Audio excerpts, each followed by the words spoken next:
சிவாய நம. திருச்சிற்றம்பலம். அனைவருக்கும் வணக்கம். இந்த பதிவில் மீனராசி அன்பர்களுக்கு 2026ஆம் ஆண்டில் எவ்வாறு உள்ளது என்பதை பற்றி பார்க்கலாம்.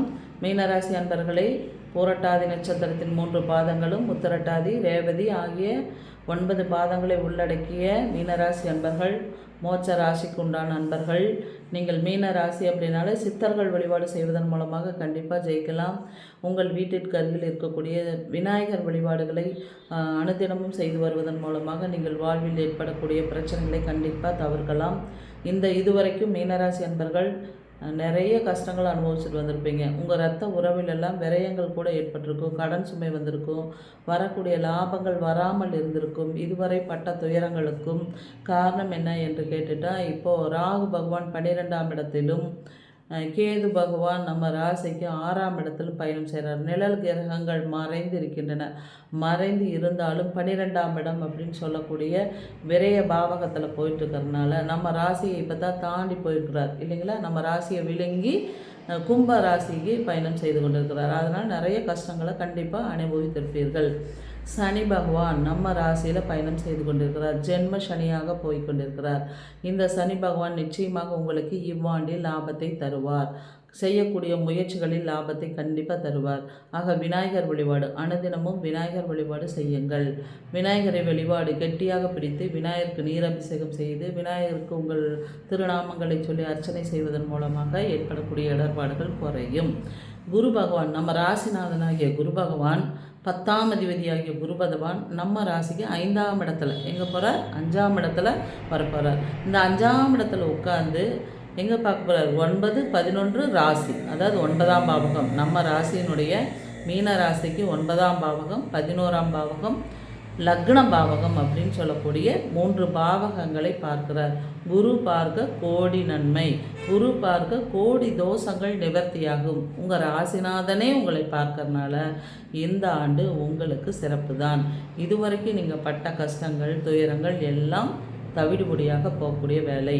குரு பகவான் தனது 5ஆம் பார்வையாக உங்கள் ராசியின் பாகியஸ்தானத்தை 9ஆம் வீட்டை பார்க்கறதுனால இடம் மனை இதெல்லாம் சேரும். அதே மாதிரி 11ஆம் இடம் அப்படின்னு லாபஸ்தானத்தை பார்க்குறார். ஆக லாபத்தை பெருக்கி கொடுப்பார். ஜாதகரையவே பார்க்க போகிறார், அதாவது நம்ம ராசியவே பார்க்க போகிறார், மீன ராசியை பார்க்க போகிறார்.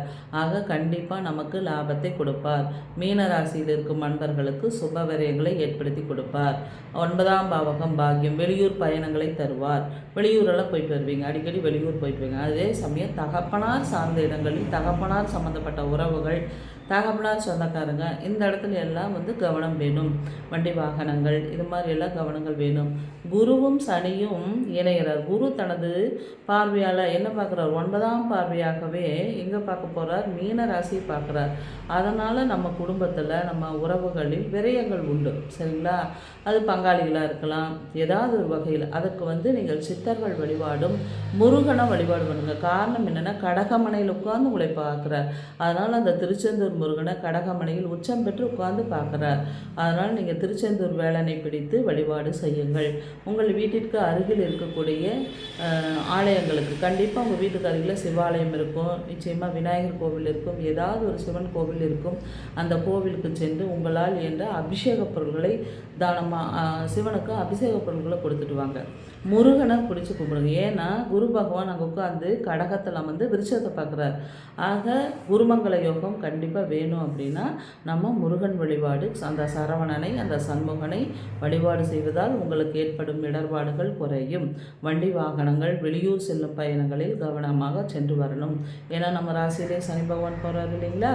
அப்போது சனி பகவான் யார்? அவர் விரையாதிபதி.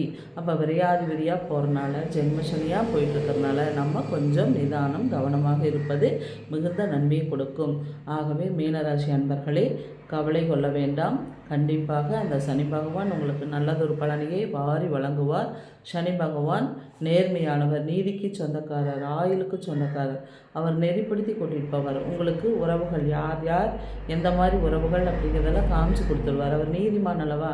அப்போ சரியான தீர்ப்பை வழங்கக்கூடியவர். ஆகவே விநாயகர் ஆலயத்துக்கு சென்று வாருங்கள். விநாயகரை வழிபாடு பண்ணுங்கள். ராசிநாதனாகிய தட்சிணாமூர்த்தியை வழிபாடு பண்ணுங்கள். திருச்செந்தூர் வேலனை வழிபாடு பண்ணுங்கள். இவ்வாறு வழிபாடு செய்வதன் மூலமாக கண்டிப்பாக உங்கள் வாழ்க்கையில் ஏற்படக்கூடிய பிரச்சனைகள் தவிடுபொடியாகும். அதாவது பிரச்சனைகள் இன்னல்கள் எல்லாம் தீர்ந்து வரும். விநாயகரை நீங்கள் வந்து நீரபிஷேகம், ஏன்னா நம்ம ராசியில் சனி பகவான் போகிறார், அப்போ சந்திரன் மேலே சனி போகிறாரா, அப்போ இங்கே மறைமுகமாக இது ஒரு புணர்வு தோஷம் அப்படின்னு கூட சொல்லலாம். அதனால தான் விநாயகருக்கு நீரபிஷேகங்கள் நீங்கள் முடிந்தவரை செய்வதன் மூலமாக ஏற்படக்கூடிய எண்ணங்கள் எல்லாம் தவிடுபொடியாகும். 5ஆம் பாவகத்தில் குரு போகிறனால திருச்செந்தூர் வேலைன்னு நீங்கள் கெட்டியாக பிடிச்சி கும்பலாம். உங்களுக்கு வருமானம் வேணும் அப்படின்னா மலை மேலே இருக்கக்கூடிய சிவபெருமானை கும்பிட்டு வாங்க.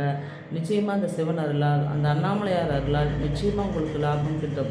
எல்லா வகையிலும் வெற்றி பெற மீனராசி அன்பர்களுக்கு வாழ்த்துக்கள். சிவாய நம. திருச்சிற்றம்பலம்.